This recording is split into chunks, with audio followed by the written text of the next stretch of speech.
लेकिन there are still some essential things I guess जिन्हें हमें पढ़ने की जरूरत है. Now we try moving to those topics. For example हमने ईथरनेट की मैक लेयर की बात की थी. Now we should try talking about the MAC layer in maybe Wi-Fi or in other wireless networks. तो उसके लिए हम सबसे पहले वायरलेस नेटवर्क्स के बहुत बेसिक, बहुत एसेंशियल कॉन्सेप्ट से शुरू करते हैं फ्रॉम वेरी बेसिक लेवल. इसके बाद हम इवेंचुअली जो है कोशिश करते हैं कि हम जो है वाईफाई की सैंपल मैक जो है उसको देख सकें कि वो किस तरह काम कर रही होती है. ये हमारा एक नेटवर्क है. यहाँ पे हमें एक और भी चीज समझने की जरूरत है. मेरी स्लाइड्स विजिबल है आप लोगों को? जी सर. लेट्स सपोज ये मेरा एग्जांपल वायरलेस नेटवर्क है. अब हम थोड़ा सा वायरलेस कनेक्टिविटी के मैकेनिज्म्स की बेसिक अंडरस्टैंडिंग बनाने की कोशिश कर रहे हैं. इसके कुछ एसेंशियल कंपोनेंट्स हैं. एक बहुत एसेंशियल कंपोनेंट मेरे ये वायरलेस होस्ट है. ये मोबाइल होस्ट हैं. ये कभी भी कहीं पे भी जा सकते हैं. इन वायरलेस होस्ट को, ये मेरे लैपटॉप भी हो सकता है, मेरा सेल फोन भी हो सकता है, कोई और इस तरह का मूविंग गैजेट भी हो सकता है. Generally they are connected through some wireless medium. वो वाईफाई भी हो सकता है, मेरा 2G 3G के कोई कनेक्टिविटी के कोई स्टैंडर्ड को इंटरफेसेस भी हो सकते हैं. लेट्स सपोज कि मैं वाईफाई के जरिए अपने इस एक्सेस पॉइंट के साथ कनेक्टेड हूँ. अब हो सकता है कि मेरे कोई एक कंप्यूटर सिर्फ एक एक्सेस पॉइंट के साथ कनेक्टेड हो सकता है कोई एक कंप्यूटर मल्टीपल एक्सेस पॉइंट्स की रेंजेस में हो. तो जिसके वो करीब आ रही होगी उससे ऑब्वियसली कनेक्ट हो जाएगी, जिससे वो दूर जा रही होगी उससे अपनी कनेक्टिविटी को खत्म कर देगी. दूसरा हिस्सा मेरा जो है वो बेस स्टेशन का आता है मेरे वायरलेस लिंक्स में. ये मेरे वो एक्सेस पॉइंट्स हैं जो अगर मेरा 2G 3G kind of networks हैं तो मेरा वो जो सेलुलर कंपनी के जो टावर्स या BTS जिनको हम कहते हैं वो हैं. अगर मेरा वायरलेस नेटवर्क है कॉलेज में मौजूद तो मे बी ये मेरा वाईफाई एक्सेस पॉइंट्स हैं.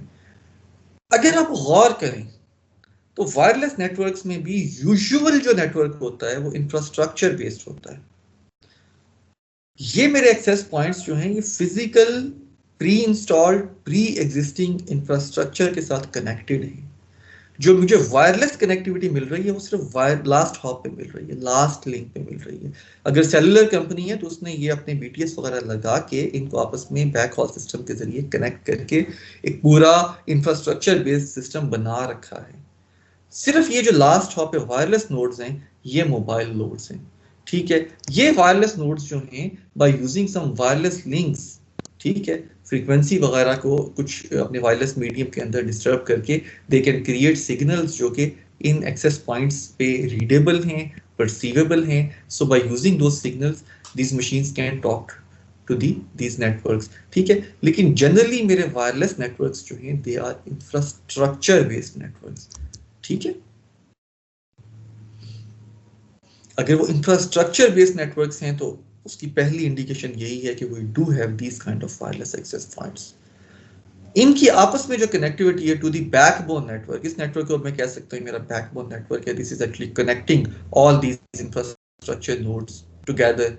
अब ये बैकबोन नेटवर्क के साथ जो कनेक्टिविटी है, this connectivity can be maintained by means of wired links और maybe by means of wireless links. वो हम पे डिपेंड करता है, लेकिन that pre existing infrastructure is there. एक दूसरी चॉइस होती है जिसको हम एड हॉक मोड कहते हैं. आप अपनी दो लैपटॉप्स को कनेक्ट कर सकते हैं आपस में using your wifi. As a task करने की कोशिश कीजिएगा. You can connect to your laptops. आपको उन दोनों को सिर्फ एक ही नेटवर्क का एड्रेस देना है, एक ही मास्क देना है. एज लॉन्ग एज दोनों एक ही नेटवर्क एड्रेस के अंदर हैं और आपने मोड कनेक्टिविटी का जो है एड हॉक चूज कर दिया है तो आपको अब किसी एक्सेस पॉइंट से कनेक्ट होने की जरूरत नहीं है. As long as two of your laptops are in their communication ranges, they can talk to each other. अब यहाँ पे कोई प्री एग्जिस्टिंग इंफ्रास्ट्रक्चर नहीं है. ठीक है, प्री एग्जिस्टिंग इंफ्रास्ट्रक्चर नहीं है तो एडवांटेज ये है कि इंफ्रास्ट्रक्चर डिप्लॉयमेंट की कॉस्ट नहीं है. डिसएडवांटेज ये है कि ये दो मशीन्स आपस में तो बात कर सकती हैं लेकिन ये मशीन के सिग्नल्स हो सकता है यहाँ तक ना पहुंच सकें. तो in order for these two machines to talk to each other we need to have some sort of routing protocol between these kind of routers, these kind of networks. तो वो all together एक different domain हो जाती है. वो हमारी study का उस तरीके से फोकस नहीं है, लेकिन इतनी चीज हमारे लिए इंपॉर्टेंट है कि हम कुछ लैपटॉप्स को, कुछ कंप्यूटर्स को कनेक्ट कर सकते हैं with each other we can share files, we can do our LAN chatting, or these kind of, we can run these kind of applications without any wireless access point।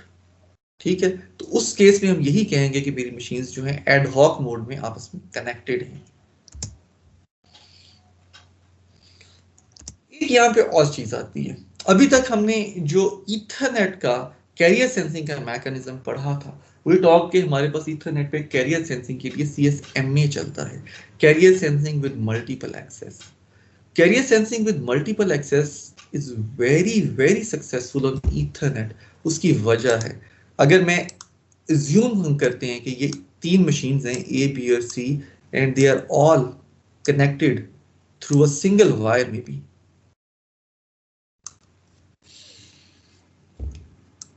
यहाँ पे कोई terminal है और ये making a bus topology, all these 3 machines are connected to each other. अब जब भी machine A इस वायर पे कोई सिग्नल जनरेट करती है, क्योंकि इस वायर की एक लिमिटेड लेंथ है, उस लेंथ के अंदर ही सारी की सारी मशीन्स पे कनेक्टेड हैं, तो वो जनरेटेड सिग्नल जो है वो इस वायर पे कनेक्टेड तमाम मशीन्स को सुनता है। तो अगर A ट्रांसमिट कर रहा है और C ने ट्रांसमिट करना था, तो CSMA will tell the station C कि ऑलरेडी कोई ट्रांसमिशन चल रही है, so station C will refrain from transmitting data as long as some other station, say station A, is sending some data onto this link। ठीक है, CSMA बहुत successful था। Wireless mediums में CSMA उतना सक्सेसफुल नहीं रह जाता, collisions आ सकते हैं despite of CSMA। Wired network में क्योंकि सिग्नल सब में सुना जा सकता था, तो हमने कहा collision नहीं आएंगे, वायरलेस में कुछ प्रॉब्लम है। अब इस ऊपर के हिस्से को हम इग्नोर कर देते हैं, ये जो हमने वायर्स से इसको कनेक्ट किया था, ठीक है। हम एज्यूम करते हैं कि मेरी ये मशीन्स जो हैं, हम एज्यूम करते हैं कि मेरी ये जो मशीन्स हैं, they are connected through some wireless links।